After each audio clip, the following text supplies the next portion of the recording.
सभी दर्शकों को राम राम प्रणाम जी। मेरा नाम बाबा रामदास और आप देख रहे हैं बाबा की खरी खोटी। आज मेरे साथ हैं वरिष्ठ पत्रकार मेरे बड़े भाई भाई ओमकार चौधरी जी। गुरु जी प्रणाम।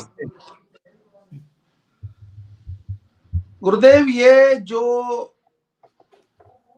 कांग्रेस में जो उठापटक चल रही है और राहुल जी जो वो आमूलचूल परिवर्तन कर रहे हैं, बहुत सारे महासचिव बदल दिए, बहुत सारे राज्यों के प्रभारी बदल दिए, बहुत सा जो पुराना ओल्ड गार्ड जो था कांग्रेस का उसकी छटनी की जा रही है नए लोगों को लाया जा रहा है।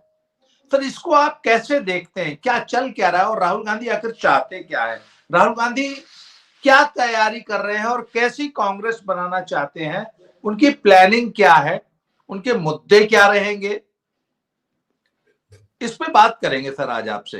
तो अब बस आपको ही बोलना है, मैं तो सिर्फ सुनूंगा। बाबा जी, आपको भी नमस्कार और आपके सभी दर्शकों को भी मेरा नमस्कार। देखिए, एक वो पुरानी कहावत है ना कि धूल तो अपने चेहरे पर थी और आईने को साफ करते रहे। जी जी। तो ये राहुल गांधी पर अक्षरशः बिल्कुल ऐसे सटीक बैठती है ये बात। जब से राहुल गांधी ने कांग्रेस की कमान संभाली है, कमान संभालने से मतलब ये नहीं है कि वो जो 1.5-2 साल के लिए ये अध्यक्ष बने थे तभी इन्होंने कमान संभाली थी, बल्कि ये जब राष्ट्रीय उपाध्यक्ष बनाए गए थे उसी समय से कांग्रेस के सारे फैसले खुद राहुल गांधी ने करने शुरू कर दिए थे।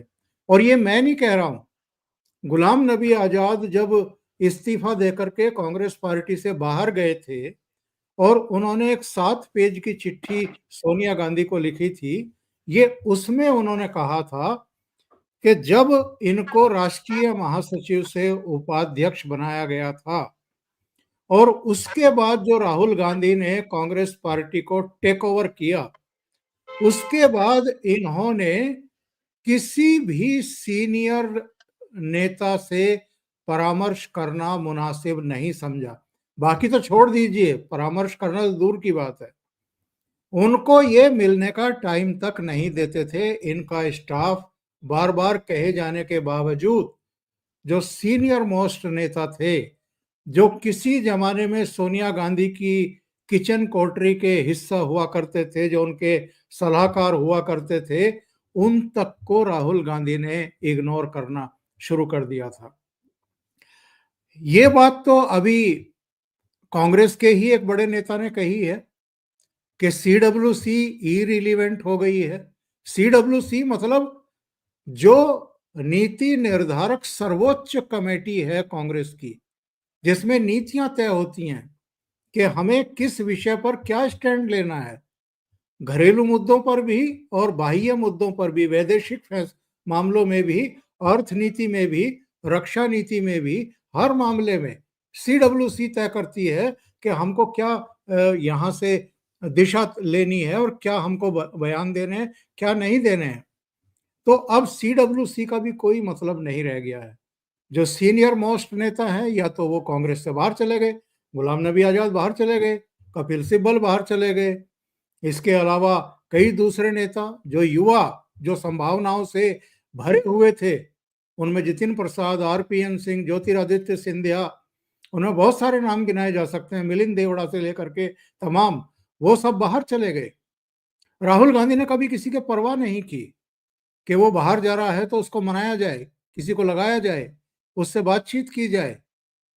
वो कई बार लगता है कि ये आदमी जितना सदन के भीतर एरोगेंट दिखाई देता है, सदन के बाहर एरोगेंट दिखाई देता है, उससे ज्यादा जो अहंकार पूर्ण उसका व्यवहार है वो पार्टी के भीतर नेताओं के साथ में है। तो आप महासचिव बदल लो, आप मीडिया डिपार्टमेंट के मोहरों को बदल लो, आप जो राज्यों के प्रभारी हैं उनको बदल लो, प्रदेश के अध्यक्षों को बदल लो, इससे होना जाना क्या है?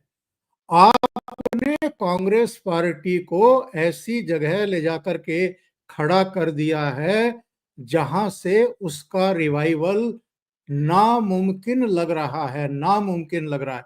राजनीति में नामुमकिन शब्द का प्रयोग करते हुए 10 बार सोचना चाहिए, क्योंकि राजनीति में कब क्या हो जाए कह नहीं सकते। लेकिन राहुल गांधी के रहते हुए कांग्रेस का जो बंटाधार हुआ है, कांग्रेस हरियाणा से पहले तक 89 चुनाव हार चुकी थी। 89। किसी किसी राज्य में तो 2-2 चुनाव हारी है, किसी राज्य में इनकी सरपरस्ती में 3 चुनाव भी हार चुकी है।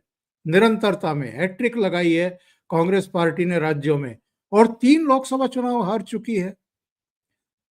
अगर आप सोचो कि राहुल गांधी की जगह और अगर कांग्रेस पार्टी की जगह यही काम भारतीय जनता पार्टी में हुआ होता कि किसी की लीडरशिप में 89 चुनाव तो छोड़ दीजिए, अगर आप निरंतरता में 10-12 राज्यों में भी चुनाव हार जाएं, तो क्या भारतीय जनता पार्टी में ऐसा व्यक्ति नेता बना रह सकता है? लेकिन यहां तो राहुल गांधी है। राहुल गांधी कौन है? चश्म चराग है साहब एक खानदान का। उनकी मम्मी चाहती हैं कि जैसे इनके परनाना प्रधानमंत्री थे, जैसे इनके दादी जी प्रधानमंत्री थी, जैसे इनके पिताजी प्रधानमंत्री थे, तो ये भी प्रधानमंत्री बने।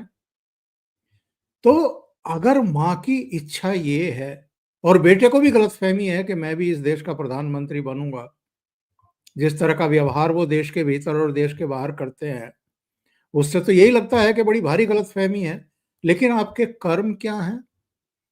अभी की बात है बाबा जी, ज्यादा देर नहीं हुई है, इसी नई लोकसभा में सदन में खड़े होकर के गृह मंत्री और देश के प्रधानमंत्री से ये कह रहे थे कि इस बार हम आपको गुजरात में भी हराएंगे, लिख लो, लिख कर रख लो, हम आपको गुजरात में भी हराएंगे। इतना बड़बोला आदमी, इतना अहंकार में घिरा हुआ आदमी, जिसको जमीनी सच्चाई का पता ही नहीं है। अभी गुजरात में लोकल बॉडीज के नतीजे आए हैं, उसमें क्या हुआ है, 66 में से शायद कांग्रेस केवल 2 जगह जीत पाई है, 62 जगह भारतीय जनता पार्टी जीती है, एक जगह कहीं आम आदमी पार्टी जीती है और कुछ बाकी निर्दलीय वगैरह है। अभी छत्तीसगढ़ के भी लोकल बॉडीज के नतीजे आए हैं, वहां के सारे नगर निगमों पर भारतीय जनता पार्टी का कब्जा हो गया है, सभी जगह भारतीय जनता पार्टी के मेयर बन रहे हैं। और यही हाल नगर पंचायतों का और नगर पालिका परिषदों का है, हर जगह भारतीय जनता पार्टी। तो आप जो जनमानस है, जो जनता का मूड है, उसके विपरीत जाकर के आप काम करते हैं। आप चीन की प्रशस्ति करते हैं, देश के भीतर भी और देश के बाहर भी। आप भारतीय जनता पार्टी को, नरेंद्र मोदी को गाली देते देते कब देश के खिलाफ बोलना शुरू कर देते हैं, कब आप देश के खिलाफ चले जाते हैं, आपको पता ही नहीं रह जाता है। तो जिनको राजनीति की एबीसीडी पता नहीं है, और पता है ये कब से सांसद हैं, 2004 से। 2004 में पहली बार अमेठी से चुने गए थे। अब इनका संसदीय जीवन भी आप सोच लीजिए 21 साल का हो चुका है, और इनके खानदान में 3-3 प्रधानमंत्री रहे हैं।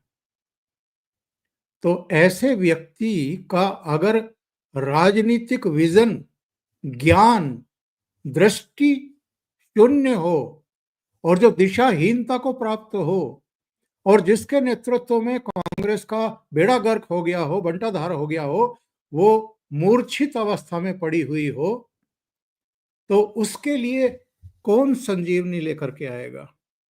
वो कैसे जीवित होगी? मुझे तो नहीं लगता कि जब तक ये रहेंगे और इनका खानदान कांग्रेस पार्टी पर कुंडली मार करके बैठा रहेगा, तब तक कांग्रेस का कुछ भला होने वाला है। अच्छा गुरु जी बताइए, मुझे ये बताइए जरा, ये इनका जो लेटेस्ट विवाद शशि थरूर से हुआ है, और शशि थरूर ने जिस प्रकार, क्योंकि शशि थरूर तो बड़े संजीदा, बड़े मैच्योर और बड़े पढ़े लिखे, बड़े सभ्य सुसंस्कृत व्यक्ति माने जाते हैं, और बड़े मतलब समझ लीजिए कि उनके अंदर बड़ी संभावनाएं आप खोज सकते हैं। और केरल के one of the most popular leaders में भी माने जाते हैं, लगातार त्रिवेंद्रम जैसी सीट से चुन के आ रहे हैं। तो ऐसे व्यक्ति को नजरअंदाज करना, या ऐसे व्यक्ति के लिए भी अगर कांग्रेस में कोई सकारात्मक भूमिका नहीं है और वो कह रहा है कि साहब मेरे लिए कुछ बताओ, नहीं तो मैं कुछ और अपना रास्ता ढूंढूं, आखिर शशि थरूर जैसे लोगों से क्या प्रॉब्लम हो सकती है राहुल गांधी को? अच्छा, शशि थरूर जैसे लीडर्स को हटा के वो नया किसको लेके आएंगे? देखिए, शशि थरूर की पढ़े लिखे होने की, किताबें लिखने की और थोड़ा सा बालों को झटकने वाले की एक छवि ठीक है, और यूएन में नौकरी करते रहे हैं वो भी ठीक है। एक बार लंदन में अंग्रेजों को उनकी जगह दिखा करके आए थे, वहां तक भी ठीक है। लेकिन शशि थरूर की ओवरऑल जो छवि है वो कोई बहुत अच्छी मैं मानता नहीं हूं। लेकिन फिर भी मेरा मानना ये है कि जो बाकी के इनके चापलूस मंडली के लोग हैं उनसे वो बेहतर हैं। उनकी भाषा अच्छी है, वो अच्छा बोल सकते हैं, विषयों की समझ भी उनको है। उनकी गलती ये है कि वो पढ़े लिखे हैं, वो किताबें लिख चुके हैं, वो राहुल गांधी से कम अच्छा भाषण दे ही सकते हैं।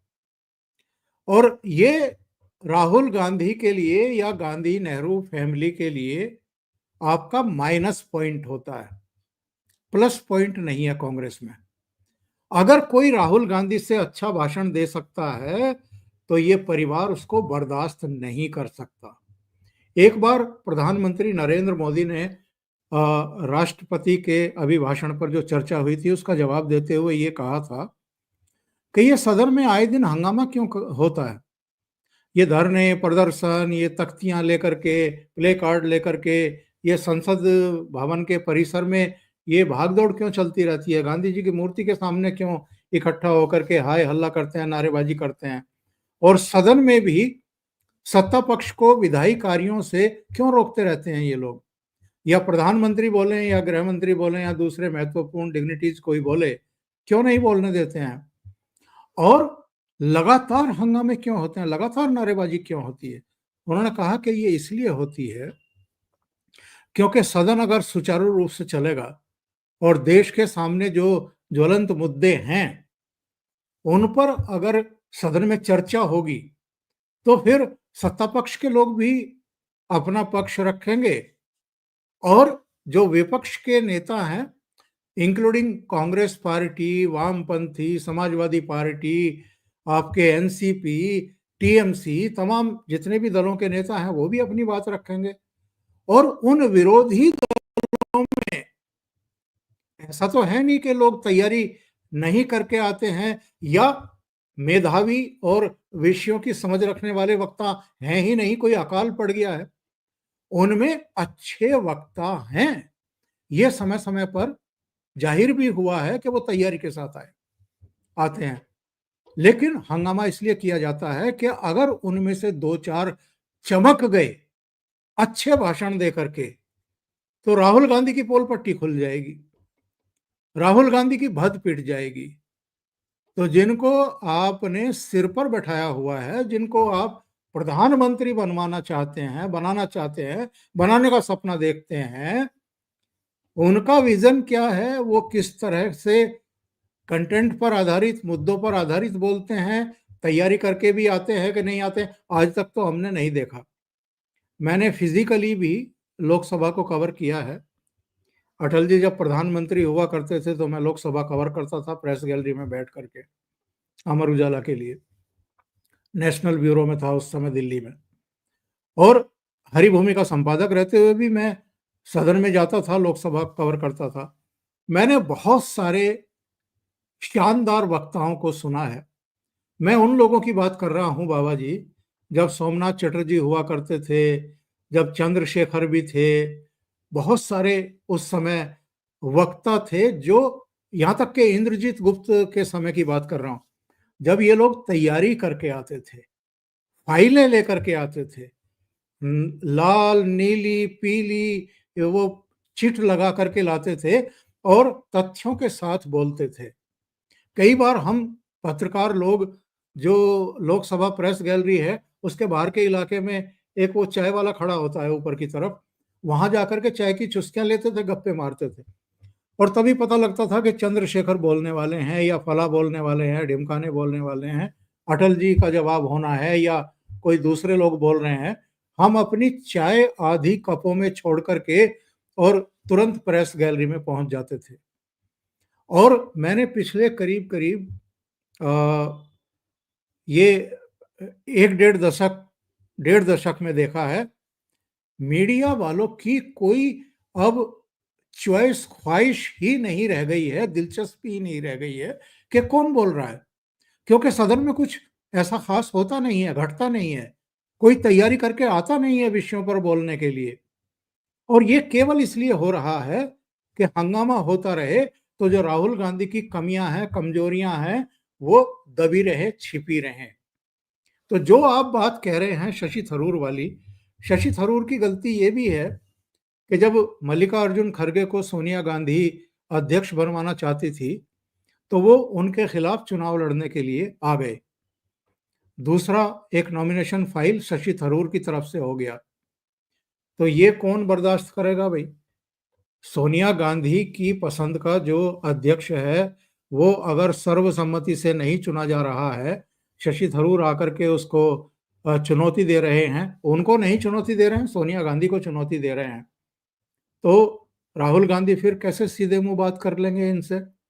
अभी 18 फरवरी को शशि थरूर राहुल गांधी से मिले थे और उनसे पूछा था कि साहब आप ये बताइए कि मेरी कांग्रेस में भूमिका क्या है। जो महत्वपूर्ण बिंदु होते हैं, विषय होते हैं, उन पर भी मुझे लोकसभा में पार्टी नहीं बोलने दे रही है। ये आपके दिशा निर्देश पर हो रहा है या किसी और के दिशा निर्देश पर हो रहा है, इच्छा पर हो रहा है। शशि थरूर ने यह भी कहा कि अगर मेरे लिए पार्टी के भीतर कोई कामकाज नहीं है तो मेरे पास और भी विकल्प है। बाद में जब मीडिया को पता लगा कि ऐसे ऐसे बात हुई है तो मीडिया ने पूछा कि भाई आपके पास विकल्प क्या है, तो उन्होंने कहा कि मैं तो लेक्चर दे सकता हूं जाकर के जहां मुझे बुलाया जाए, या मैं किताबें लिख सकता हूं। यानी वो बात को घुमा गए।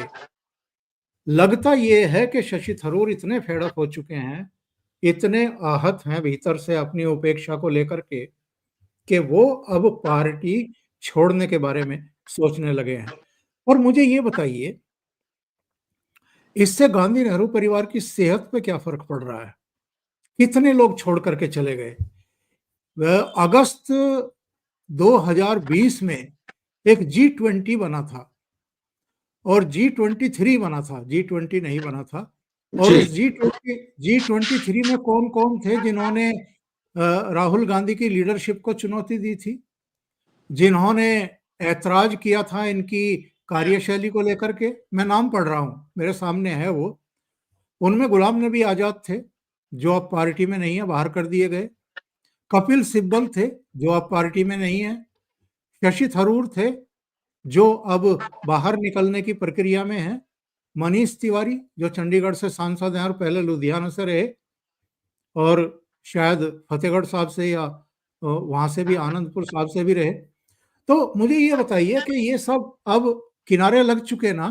आनंद शर्मा किनारे लग चुके हैं, पीजे कुरियन नाम लेवा पानी देवा नहीं है, रेणुका चौधरी कभी कभी कैमरों पर आ जाती हैं, मिलिंद देवड़ा अब पार्टी छोड़ करके भारतीय जनता पार्टी में जा चुके, मुकुल वासनिक हैं वो अभी भी मुख्य धारा में बने हुए हैं, भूपेंद्र सिंह हुड्डा, उनका बेटा दीपेंद्र हुड्डा अगर राहुल गांधी की कोठरी में जबरन घुसा ना रहता तो शायद भूपेंद्र सिंह हुड्डा भी साइड लाइन लग चुके होते।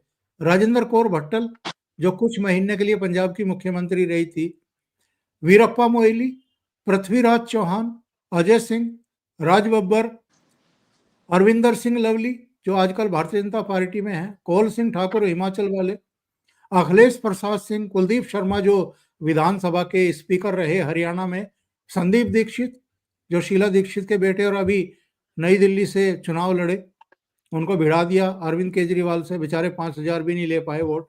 विवेक तनखा, ये वो नाम थे। इसके अलावा जितिन प्रसाद, योगानंद शास्त्री, ये जितिन प्रसाद भी पार्टी छोड़ चुके। तो जिन्होंने जिन्होंने सवाल खड़े किए उनको या तो पार्टी से बाहर जाना पड़ा, या पार्टी में भी हैं तो आज पूरी तरह अलग थलग कर दिए गए हैं। तो जो कुछ भी वहां पर इनका विरोध करता हुआ दिखाई देता है, इनकी कार्यशैली पर सवाल खड़े करता है। एक बार सीडब्ल्यूसी की बैठक में आनंद शर्मा ने लगभग भड़कते हुए यह सवाल पूछा था कि पार्टी की विदेश नीति कौन तय कर रहा है, रक्षा नीति कौन तय कर रहा है, अर्थ नीति कौन तय कर रहा है। क्योंकि राहुल गांधी और प्रियंका गांधी वाड्रा रोज सुबह उठते हैं और विदेश नीति पर, रक्षा नीति पर और अर्थ नीति पर कोई ना कोई ट्वीट दाग देते हैं। ये कौन सा तरीका है पार्टी चलाने का? आप देख लीजिए आनंद शर्मा कहाँ हैं आज, अलग थलग कर दिए गए हैं पूरी तरीके से।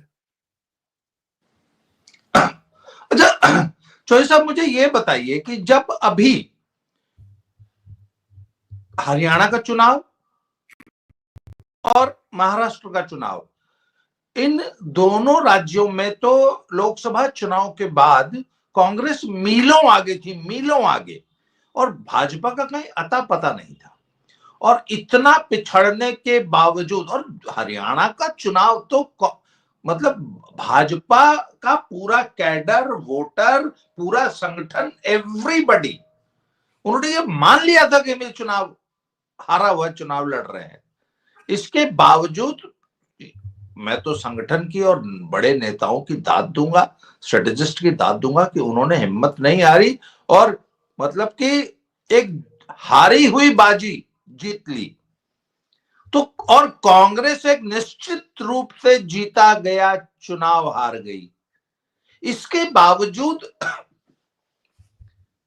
सर बड़े नेता सवाल उठाते होंगे, पर्दे के पीछे बंद कमरों में, बैठकों में उठाते होंगे। सर आम पब्लिक क्यों नहीं रिजेक्ट कर पा रही है?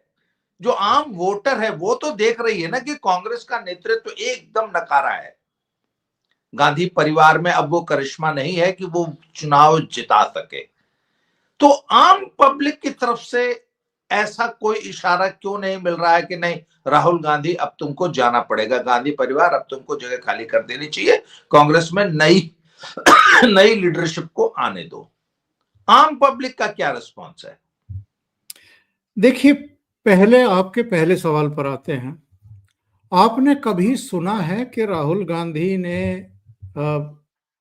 अब इस राज्य में चुनाव आने जा रहे हैं तो उस राज्य की पूरी लीडरशिप को बुला करके बात की है, मीटिंग की है, रणनीति बात पर कोई विचार विमर्श किया है, मुद्दों को लेकर के कौन कौन से मुद्दे हैं जिनको हमें प्रमुखता देनी है और उठाना है प्रेस में, या उस राज्य के कौन कौन से ऐसे इलाके हैं जहां पार्टी थोड़ी सी मजबूत है और वहां थोड़ा और अगर बूस्ट करें और तैयारी करें और रणनीति बनाएं और वर्क फोर्स जो है लगा करके या वहां जाकर के प्रेस कॉन्फ्रेंस करें। जो राज्य की टॉप लीडरशिप है वही कर ले। राहुल गांधी अपनी 2-4 रैलियां जो है वो चुनाव घोषणा से पहले कर ले। इस तरह की रणनीति बनाते हुए कभी सुना है? नेवर। ये बल्कि जो आप कह रहे हैं कि लोकसभा चुनाव में हरियाणा में 10 में से 5 सीटें कांग्रेस ने जीत ली थी, महाराष्ट्र में तो और भी ज्यादा, 48 में से 31 सीटों पर जो एमबीए था, वो सांगली वाली सीट भी लगा लें, वसंत दादा पाटिल का पोता निर्दलीय लड़ गया था, तो कुल मिलाकर के 31 सीटें ये लोग जीत गए थे। दोनों राज्यों में एक अच्छा इनका बेस बन गया था, आधार बन गया था, तैयारियां दिखाई दे रही थी, सारी चीजें थी कि सब कांग्रेस पार्टी और वहां एमबीए मिलकर के इस बार सत्ता में आ जाएंगे। क्या हुआ? क्यों नहीं आए? क्योंकि राहुल गांधी चले गए अमेरिका। अमेरिका में सैम पेट्रोडा के साथ बैठ करके लेक्चर दे रहे थे जगह जगह, कभी कहीं कभी किसी शहर में जा रहे थे, कभी किसी शहर में जा रहे थे। वो अंतर्राष्ट्रीय नेता हैं साहब। वो कांग्रेस की जो दुर्दशा है उसको सुधारने के प्रति संजीदा नहीं है। वो पूरी दुनिया को और खास तौर से अमेरिका में डीप स्टेट को, जॉर्ज सोरोस को, उन सबको प्रभावित करने के लिए वहां पर पहुंच गए थे, और ये बताने के लिए कि देखो हम 44 से 52 पर आए 2019 में, और अब 2024 में हम 99 सीट जीत करके और थोड़ा सा ऊपर आ गए हैं। तो हमें आप और पैसा दीजिए और मदद दीजिए, हम पर और फेथ करिए, तो हम 2029 के चुनाव में तो पक्का अब नरेंद्र मोदी को रोक देंगे। वो दूसरी लॉबी करने में जुटे हुए थे। वो चाइना की तारीफ करते हैं। वो एक लॉबी के दुष्चक्र में फंसे हुए हैं, और ऐसा लगता है कि कांग्रेस की चिंता नहीं है। राज्य दर राज्य जो चुनाव हारते जा रहे हैं, उन्हें लगता है कि मुझे, मेरे नेतृत्व पर कौन सवाल खड़ा करेगा, मेरी पोजीशन को कौन हिला सकता है। जब तक हमारा परिवार चाहेगा तब तक हम कांग्रेस पार्टी पर काबिज रहेंगे, हमारा कोई कुछ नहीं बिगाड़ सकता। अब आते हैं आपके दूसरे सवाल पर, कि पब्लिक ये क्यों नहीं कह रही है कि राहुल गांधी तुम जाओ और किसी दूसरी लीडरशिप को अब आने दो। पब्लिक तो बाबा जी बहुत समय से संकेत दे रही है। राज्य दर राज्य लोकसभा के भी 3 चुनाव हरवा चुकी है इनको। पब्लिक की तरफ से तो इशारा आ रहा है। वो कहते हैं ना कि साहब, जब धीरे धीरे बुढ़ापा आता है तो आपके बाल सफेद होते हैं, आपके दांत दांत हिलने लगते हैं, आपकी पाचन प्रक्रिया जो है उस पर असर होने लगता है, टाइम टू टाइम आपका पेट खराब होने, सारी चीजें जो है वो, तो संकेत तो आपको मिलने शुरू हो जाते हैं, फिर भी आप सुधरते नहीं। दांत गिर जाते हैं, आप दूसरे दांत चढ़वा लेते हो। बाल सफेद होते हैं, आप काले करवाने लगते हो। तो आप डिनायल मूड में चले जाते हो। पब्लिक तो इनको संकेत दे रही है, लेकिन ये समझने को और सुधरने को तैयार नहीं है। इसके विपरीत आप जरा जाइए भारतीय जनता पार्टी के कैंप में। प्रधानमंत्री मीटिंग लेना शुरू कर देते हैं। प्रधानमंत्री उन राज्यों का दौरा करना शुरू कर देते हैं जहां 6-8 महीने बाद चुनाव होने वाले होते हैं। कल ही बिहार होकर के आए, नवंबर में चुनाव है बिहार में, लेकिन 8 महीने पहले, 7 महीने पहले प्रधानमंत्री ने अपना काम शुरू कर दिया। कल ही जेपी नड्डा भी पटना में जाकर के नीतीश बाबू से मिले हैं। जाहिर है सीटों को लेकर के और मुद्दों को लेकर के और कुछ दूसरी चीजों को लेकर के प्रक्रिया शुरू हो चुकी है, विचार विनिमय का काम शुरू हो चुका है। इसी तरीके से उनकी जो वहां की लीडरशिप है वो इन वर्किंग है। जो बिहार को रिप्रेजेंट करते हैं केंद्र सरकार में, वो सक्रिय हैं। यानी बिहार को, जैसे ही हरियाणा जीते, संघ का कैडर महाराष्ट्र चला गया। जैसे ही महाराष्ट्र के नतीजे आए, संघ का कैडर दिल्ली आ गया। दिल्ली जैसे ही जीता, संघ का वो पूरा कैडर बिहार में जाकर के लग गया। कांग्रेस के साथ ऐसा होता हुआ दिखाई देता है क्या?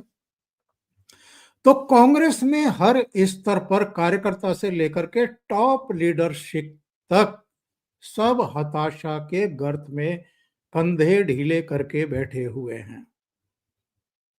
वो जो एक बार इन्होंने पनौती बताया था ना प्रधानमंत्री नरेंद्र मोदी को, जी। तो कांग्रेस के लिए पनौती बन गए हैं राहुल गांधी।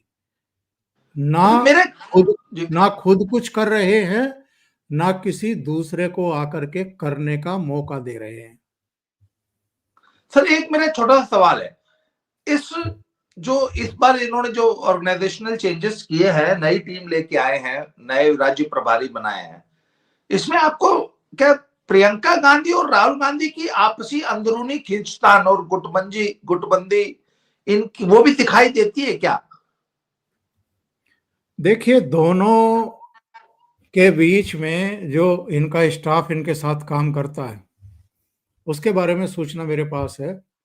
दोनों स्टाफ के बीच में बोलचाल तक नहीं है, तनातनी है। तो स्टाफ के बीच में बैठ करके राहुल गांधी कुछ बात करते होंगे, अपने स्टाफ के बीच में बैठ करके प्रियंका गांधी वाड्रा कुछ चर्चाएं करती होगी। इस बार के वो भारत जोड़ो वाले में आपने नोट किया होगा, मणिपुर से लेकर के जब तक उत्तर प्रदेश तक नहीं पहुंच गए राहुल गांधी, प्रियंका गांधी वाड्रा उनकी यात्रा में शामिल नहीं हुई थी। उत्तर प्रदेश में भी वो तब शामिल हुई जब ये उत्तर प्रदेश को छोड़ करके दूसरे राज्य में प्रवेश करने वाले थे। और कई ऐसे मौके आए हैं जब प्रियंका गांधी वाड्रा के प्रदर्शन वगैरह हो रहे थे और राहुल गांधी गायब थे। ये पार्लियामेंट परिसर की बात कर रहा हूं। 3 दिन जी लगातार उन्होंने किसी ना किसी मुद्दे पर अलग अलग तरीके के झोले टांग करके आई थी वो, और राहुल गांधी तब गायब थे। चौथे दिन जाकर के राहुल गांधी दिखाई दिए थे और सोनिया गांधी भी दिखाई दी थी। तो भाई बहन के बीच में सब कुछ ठीक ठाक नहीं चल रहा है, आपका बिल्कुल ये नोटिस लेना सही है। और मुझे लगता है कि ये चीजें जब तक दबी हैं तब तक दबी हुई हैं, जब बाहर आएंगी तो विस्फोट होगा, कांग्रेस के भीतर भी और परिवार के भीतर भी। गुरुजी, अंतिम प्रश्न। चलिए, एक ढुलमुल रीढ़ विहीन बचकानी हरकतें करने वाला अपरिपक्व नेता विपक्ष में है, विपक्ष की मुख्य पार्टी का लीडरशिप ऐसी है, बीजेपी और मोदी जी को तो सूट करता है, पर ऐसा लीडर होना देश के लिए, क्या लोकतंत्र के लिए और इंडिया एज अ होल, आपको नहीं लगता कि ऐसा आदमी देश के लिए घातक है?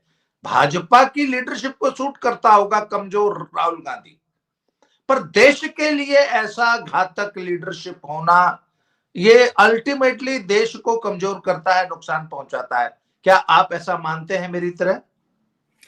बाबा जी, हमेशा हम लोग ये कहते रहे, और आप तो जानते हैं, आप इतने परिपक्व हैं, किसी भी देश के लिए जितनी जरूरी एक मजबूत और अस्थाई सरकार है और मजबूत लीडर जरूरी है, उतना ही डेमोक्रेसी के लिए मजबूत विपक्ष और सुलझा हुआ नेता प्रतिपक्ष जरूरी है। जी सुलझा हुआ, यहां तो सुलझा हुआ नेता प्रतिपक्ष है ही नहीं, और जो विपक्ष है उसमें भी जूतों में दाल बट रही है। आप ये देख लो कि जब से ये 18वीं लोकसभा बनी है और राहुल गांधी की जो एरोगेंस थी वो सदन के भीतर भी और सदन के बाहर भी, उसको लेकर के खुद इंडी अलायंस के भीतर ही अब खदबदाहट है, नाराजगी है, असहमतियां हैं, बिखराव है। इनकी लीडरशिप को लेकर के ही चुनौती है। ममता बनर्जी अलग, शरद पवार अलग, अखिलेश यादव वो संकेत दे चुके कि 2027 का चुनाव हम कांग्रेस के साथ और राहुल गांधी के साथ बिल्कुल नहीं लड़ने वाले। ममता बनर्जी दावेदारी कर चुकी है कि इंडी अलायंस अगर आप नहीं चला पा रहे हो, आप कोई मीटिंग नहीं कर रहे हो, कोई आपस में बातचीत नहीं कर रहे हो, तो फिर मैं कलकत्ता से उसका नेतृत्व करने को तैयार हूं। इसी तरीके से शरद पवार, वो राहुल गांधी की लीडरशिप को एक्सेप्ट करने को तैयार नहीं है। तो इनको सीरियसली विपक्षी दल भी नहीं ले रहे हैं। दूसरे विपक्षी दलों को, जो क्षेत्रीय दल हैं और जो कांग्रेस की कीमत पर आगे बढ़े हैं अलग अलग राज्यों में, उनकी लीडरशिप को यह लगता है कि राहुल गांधी उन राज्यों में अपने पैर जमाने की कोशिश कर रहे हैं उनकी कॉस्ट पर, और अपना खोया हुआ जनाधार वापस लेने की कोशिश करते हैं।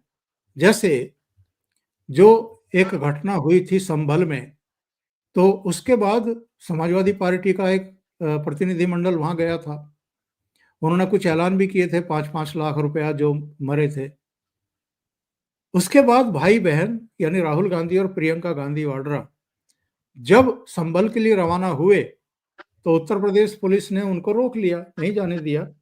लेकिन इनके वहां जाने का जो जेस्चर था, जो फैसला था, उसको अखिलेश यादव ने हेल्दी वे में नहीं लिया।